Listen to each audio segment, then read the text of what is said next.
Hello, friend. Kuldhara, जहां एक रात में पूरा गांव वीरान हो गया। आखिर क्या कारण रहा होगा कि 1500 लोग एक ही रात में हमेशा के लिए ये गांव छोड़कर चले गए। मस्तिष्क में जब यह प्रश्न गूंजता है तो स्वतः ही कई विचार शरीर के रोंगटे खड़े कर देते हैं। भयानक प्राकृतिक आपदा, कोई पारलौकिक शक्ति या फिर किसी निर्दयी मनुष्य का भय। इतिहास के पन्नों को पलटने के बावजूद प्रमाणित रूप से किसी भी जानकारी की पुष्टि नहीं हो पाती।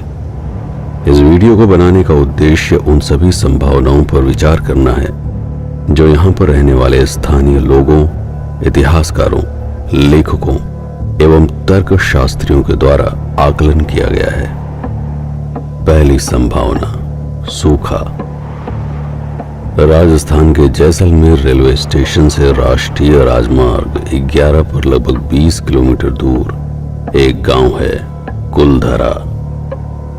इतिहासकारों के अनुसार 13वीं शताब्दी में राजस्थान के पाली नामक स्थान से विस्थापित हुए कुछ ब्राह्मण, जिन्हें बाद में पालीवाल ब्राह्मण के नाम से जाना गया, द्वारा बसाया गया था। इस भीषण रेगिस्तान में जहां अचानक ही रेतीले तूफान उठा करते थे, रहने का कारण मात्र एक था, काकनी नदी। सूखे एवं रेगिस्तान में सबसे अधिक मूल्यवान पदार्थ है पानी। जहां पानी वहां कृषि, और जहां कृषि वहां पर जीवन की उत्तम संभावना। किंतु रेगिस्तान से बहने वाली नदियों का एक विचित्र स्वभाव होता है। जैसे ही वातावरण का तापमान बढ़ता और आसमान पर काले बादल दूर दूर तक नजर नहीं आते, वैसे ही रेत के ऊपर ठहरा हुआ पानी कुछ भाप बनकर और कुछ रेत के कणों द्वारा अवशोषित कर लिया जाता। ऐसी स्थिति में स्वयं को जीवित रखने के लिए अंतिम व्यवस्था है जल संरक्षण, जिसके लिए निर्माण किया जाता है पोखर एवं गहरे कुओं का। अगला मानसून आने तक इन्हीं के भीतर मौजूद पानी ही जीवन का अंतिम समाधान है।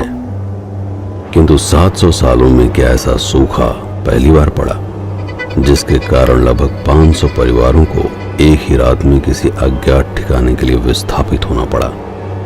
इसमें कितनी सत्यता है इसका प्रमाण कोई नहीं दे सकता, लेकिन क्या इस संभावना से इनकार किया जा सकता है? दूसरी संभावना, भूकंप। इतिहास साक्षी है कि भूकंप ने कई सभ्यताओं को समय के प्रवाह में ध्वस्त कर दिया है। अगर 5 से 7 रिक्टर स्केल का भूकंप रेगिस्तान के उस हिस्से में आए जहां पर भारी भरकम पत्थरों का बोझ ढो रहे रेत के कणों पर इंसानों ने रहने के लिए भवन बना रखे हों, तो रेतीली जमीन में उठने वाले कंपनों से किसी भी मकान को ढहने से नहीं रोका जा सकता। ऐसे में मनुष्यों के पास सिर्फ 2 ही विकल्प होते हैं, या तो इस आशंका के साथ उस मकान में टिके रहें या फिर उसे छोड़कर किसी ऐसे स्थान के लिए निकल जाएं जहां पर ऐसा कोई खतरा ना हो। भूकंप का प्रभाव सबसे अधिक उन स्थानों पर होता है जो टेक्टोनिक प्लेटों के टकराव के आसपास मौजूद होते हैं। यह दुर्भाग्य है कि जैसलमेर का यह क्षेत्र ऐसी एक टेक्टोनिक प्लेट के बेहद नजदीक है। तीसरी संभावना, महामारी। गहन रेगिस्तान में अगर आपको रहना है तो इन नियमों का पालन करना अनिवार्य है। पानी की कमी के कारण आपको हफ्तों या महीनों में ही नहाना पड़ेगा, या फिर रोज गीले कपड़ों से अपने शरीर को रगड़कर साफ करना पड़ेगा। गर्मी चाहे कितनी भी पड़ रही हो, लेकिन पानी आपको तभी पीना है जब बहुत अधिक प्यास लगी हो।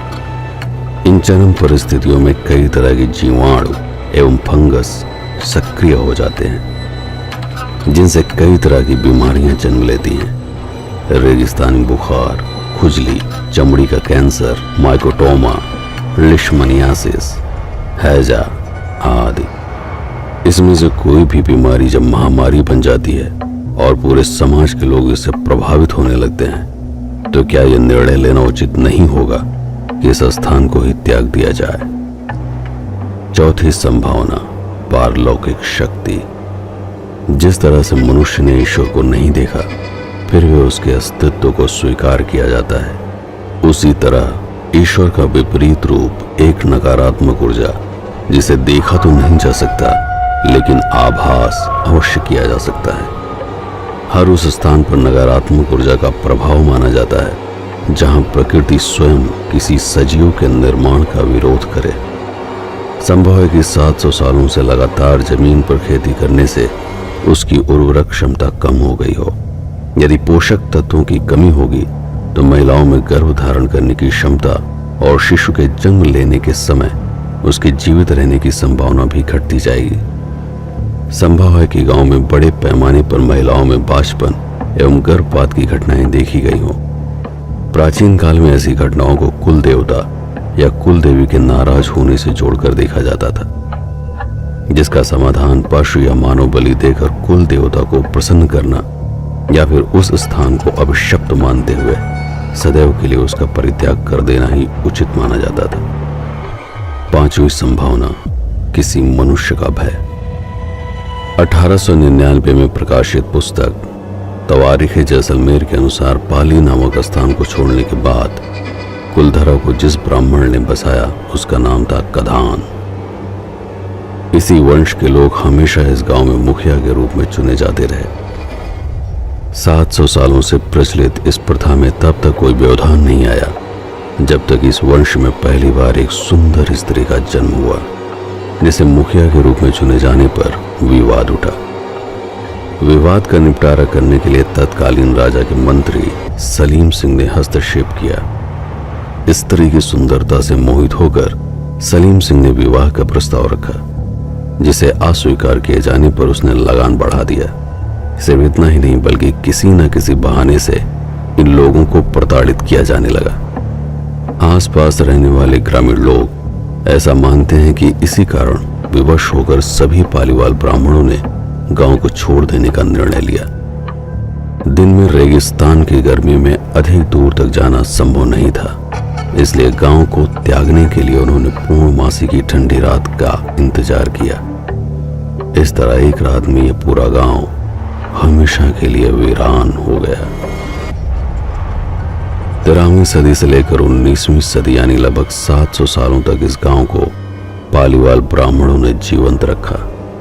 कई लोगों का ऐसा मानना है कि इन लोगों के पास सोने के आभूषण बहुत अधिक मात्रा में हुआ करते थे।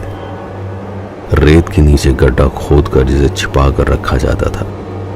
जब यह गांव वीरान हुआ तो कई लोगों ने सोने को पाने के लिए जगह जगह पर खुदाई कराई, लेकिन किसको क्या मिला इसका कोई प्रमाण इतिहास के पन्नों पर नहीं मिलता। स्थानीय लोग आज भी इस गांव को अभिशप्त मानते हैं। ऐसी ना जाने कितनी अफवाहें इस गांव से जुड़ी हुई हैं, जिसके कारण कई लोग इसे भूतहा घोषित कर चुके हैं। जनश्रुतियों के आधार पर यह पूरा गांव वास्तु दृष्टि के अनुकूल नहीं बसा है, जिस कारण यहाँ पर नकारात्मक ऊर्जा का विशेष प्रभाव है।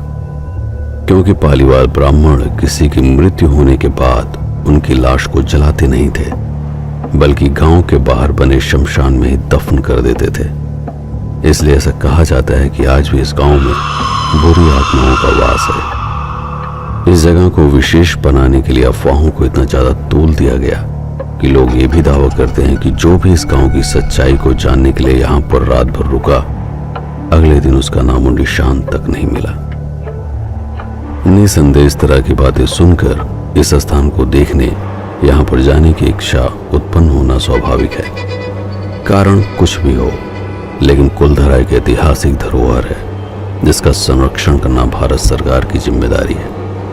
इसी जिम्मेदारी का निर्वाह करते हुए कुलधरा गांव को पर्यटन स्थल के रूप में महत्व दिया गया है। आशा है आपको ये वीडियो काफी तर्कपूर्ण और रोचक लगा होगा। अगर आप चाहते हैं कि इस तरह के विषयों पर मैं वीडियोस बनाता रहूं, तो नीचे कमेंट में ऐसे किसी स्थान के बारे में अवश्य लिखें। मैं पूरी कोशिश करूंगा कि उस जगह के बारे में शोध करके जो भी तर्क संगत तथ्य मिलेंगे उन्हें वीडियो के माध्यम से रोचक बनाते हुए आपके लिए प्रकाशित करूं। इससे पहले कि आप YouTube के किसी दूसरे वीडियो पर खो जाएं,